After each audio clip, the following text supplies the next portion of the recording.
Topic है group, सही है।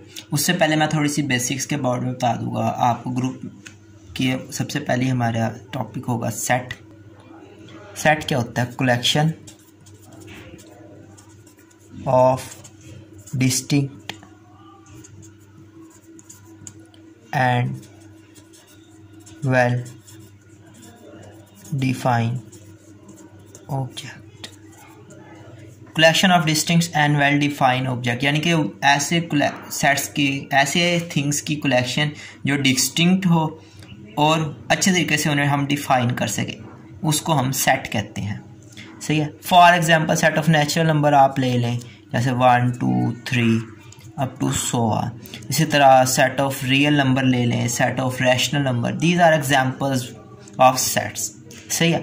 अब चूंकि ग्रुप को डिफाइन करना है, उसके लिए हमें जस्ट इतना मैं आपको थोड़ी सी बेसिक्स के बारे में बता दूं कि कार्टेशियन प्रोडक्ट क्या होता है। Cartesian product of two set क्या होता है? पहले एक सेट हम कंसीडर कर लेते हैं 1 2, और दूसरा सेट बी है, उसको कंसीडर कर लिया ए बी। अब जो ए क्रॉस बी होगा ना हमारे पास, वो उसमें एलिमेंट्स होते हैं ऑर्डर पेयर की फॉर्म में। 1 को ए के साथ, 1 को बी के साथ रिलेट कर लिया। सिमिलरली 2 को ए के साथ रिलेट किया और 2 को बी के साथ मैंने रिलेट कर लिया। This is Cartesian product of two set. चूंकि फंक्शन के अबाउट बताना था, इस वजह से उससे पहले मैं एक वर्ड को डिफाइन कर दूँ, रिलेशन।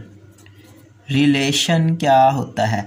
रिलेशन इस कार्टेशियन प्रोडक्ट के सबसेट को कहते हैं, सही है। इस कार्टेशियन प्रोडक्ट का जो सबसेट होता है उसको हम रिलेशन कहते हैं। अब इसमें से एक सबसेट मैं ले लेता हूँ, आर से उसे डिनोट करेंगे, 1a और 2b।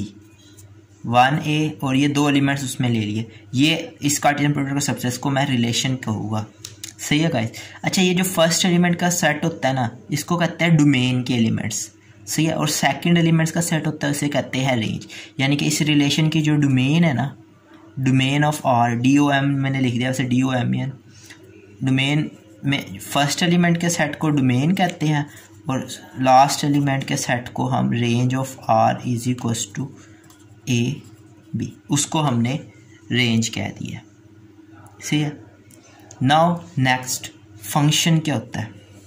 फंक्शन को मैं इधर डिफाइन करता हूँ। Function F, a function is a relation. A function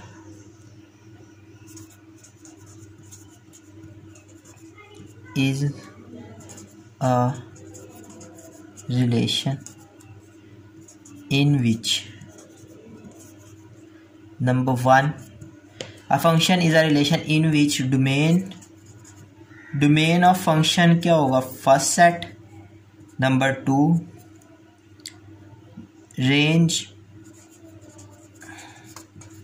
range of function होगा, सबसेट होगा बी का। नंबर 3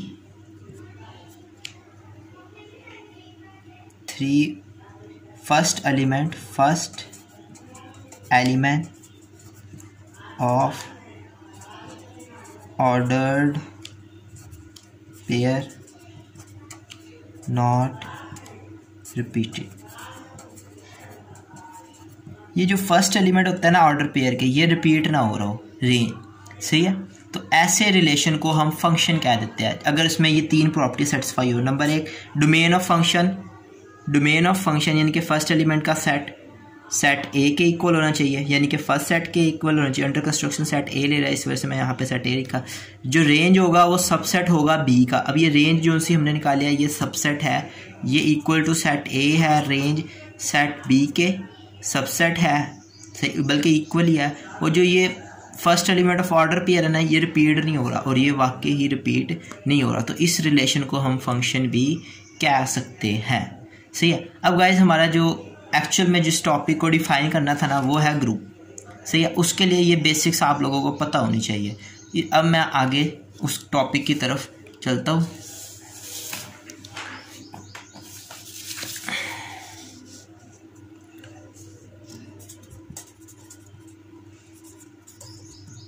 लेट सबसे पहले G बी आ नॉन एम्प्टी सेट। जी कोई नॉन एम्प्टी सेट है, इसका मतलब जी के अंदर कुछ एलिमेंट्स होंगे, राइट।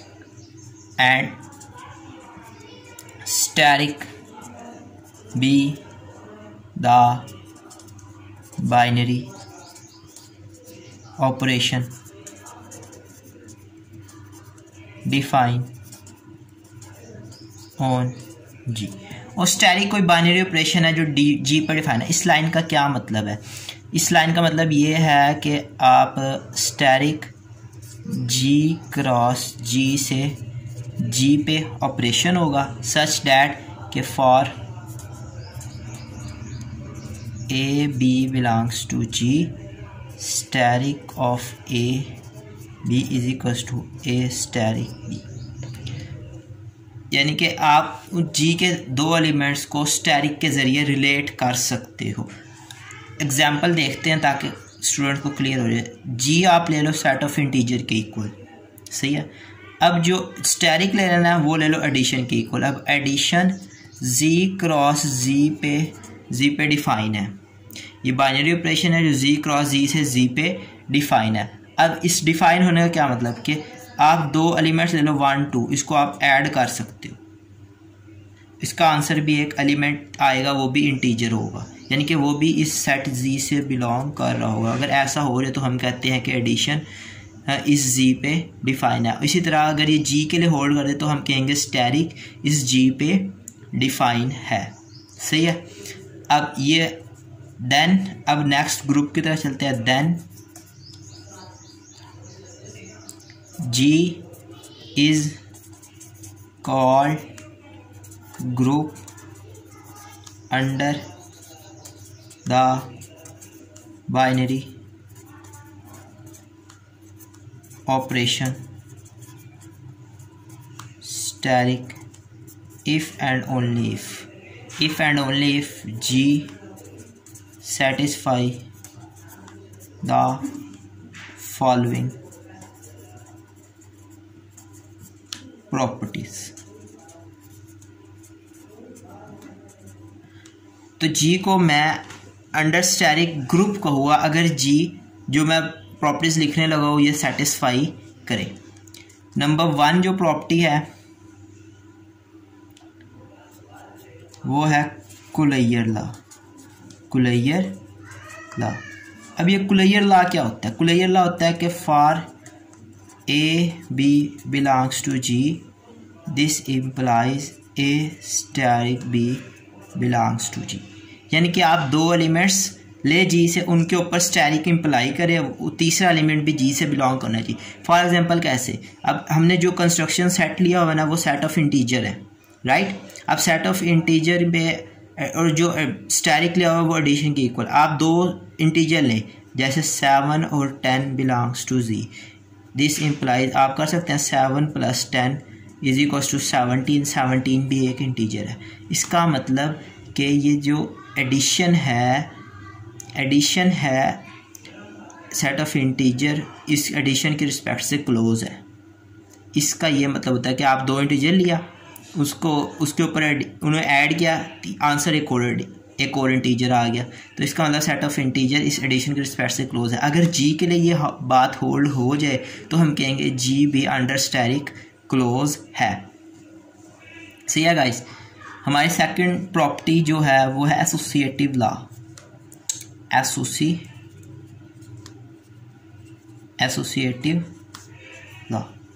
एसोसिएटिव लॉ क्या होता है कि आप 3 एलिमेंट्स ले लें for A b c belongs to g, सही है। यहाँ से बात इम्प्लाई कर सके a static b static c is equal to A static b static C,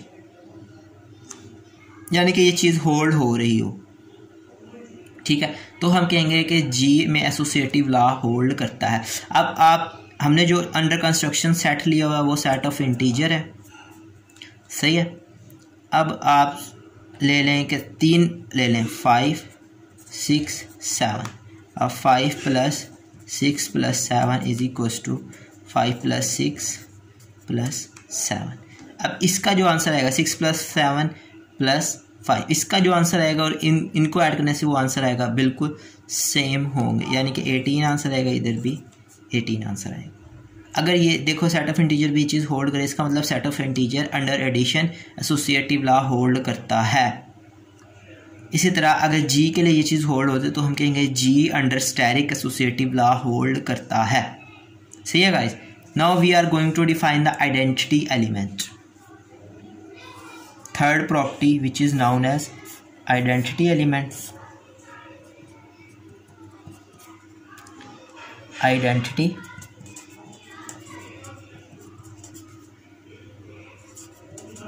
element. Identity element क्या होता है? आइडेंटिटी एलिमेंट ऐसा एलिमेंट होता है, पहले मैं इसको डिफाइन करता हूँ ताकि आपको इजी हो जाए।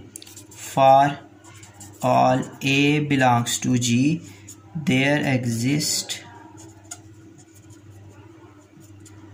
ई belongs to G such that A star E is equals to E star A is equals to A। इस लाइन का क्या मतलब, एग्जाम्पल से देख लेते हैं कि set of integer under construction set लिया हुआ है। अब हमारे पास ये जो एक एलिमेंट सेट ऑफ इंटीजर में बिलोंग करता है वो है 0 belongs to ji.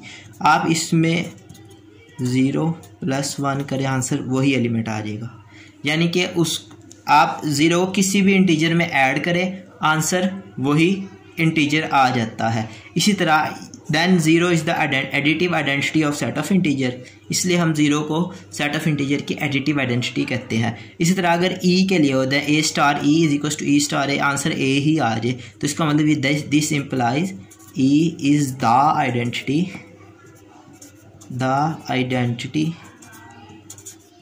Element. E is the identity element. सही है। अब द आइडेंटिटी एलिमेंट क्यों लिखते हैं? द देखो मखसूस चीज़ों के लिए होता है, इसका मतलब कि जो ई है ना ये यूनिक होगा, ये एक सेट में एक ही होगा और आइडेंटिटी यूनिक होती है। सही है गाइस। ये आ गया आइडेंटिटी एलिमेंट की बात। अब आ गया नंबर 4 प्रॉपर्टी। नंबर 4 प्रॉपर्टी है इनवर्स, यानी कि for A belongs to G there exists A inverse belongs to G such that A steric A inverse steric A answer is the identity element।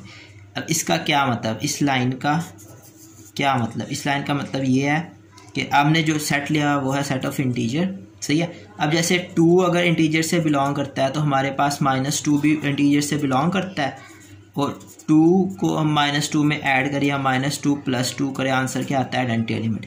इसका मतलब है 2 और -2 आपस में इन्वर्सेस हैं। इसी तरह हमारे पास हर एलिमेंट के लिए एक इन्वर्स एग्जिस्ट कर रहा होगा। यहाँ से बात इम्प्लाइज होगी A इज़ द इन्वर्स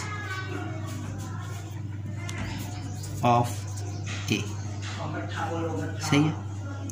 अगर अब ये देखो, ये 4 प्रॉपर्टीज़ मैंने सेटिस्फाई कर दी। सबसे पहली प्रॉपर्टी जो सेटिस्फाई हुई कुलैयर law, second associative law, then identity element and then inverse element. अगर एक group g under the binary operation asterisk ये चारों प्रॉपर्टी सेटिस्फाई कर देगा तो हम this implies g is group under binary operation